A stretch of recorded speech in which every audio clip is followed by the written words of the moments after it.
You not know you about that life.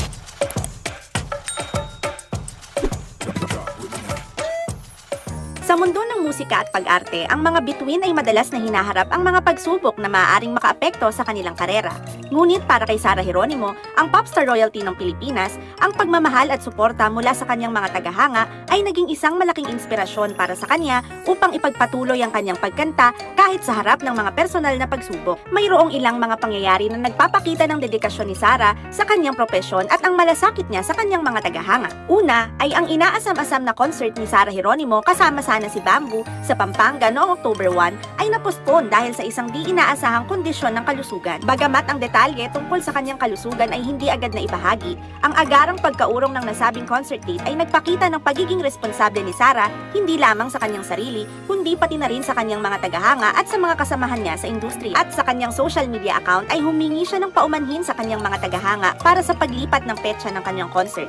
Ang pagka-open up niya dito tungkol sa sitwasyon at ang kanyang pagka-understanding ay nagpapakita ng isang mataas na antas ng professionalism at pagmamahal sa kanyang mga tagahanga. Bagamat na-postpone ang nasabing concert sa Pampanga, ay magpapatuloy naman ang popstar royalty sa iba pa nitong mga scheduled performances kasama pa rin si Bamboo. Sa kabila ng estado ng kanyang kalusugan, magpo-perform sila sa Cebu sa darating na October 13, 2023 bilang bahagi pa rin ng kanilang patuloy na tour. Ang kanilang performance sa stage ay laging kinakakitaan ng energy and passion para sa music na nagdadala ng saya at inspirasyon sa kanilang mga tagahanga. Isa pang inaantabayanan na appearance ni Sara ay sa ASAP Natin To sa October 8, 2023 kung saan niya i-showcase ang isang kahangahangang performance kasamang iba pang mga sikat na aktor at mga awit. Ang kanyang pagbabalik tanaw sa stage ay nagpapakita ng kanyang hindi matitinag na dedikasyon sa kanyang propesyon. Si Sara Geronimo ay tunay na isang inspirasyon para sa lahat.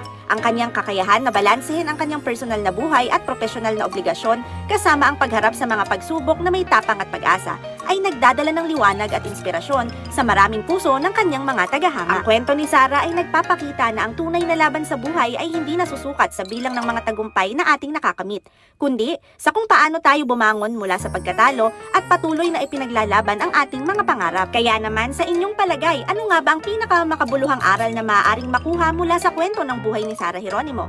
Please let us know through the comment section below.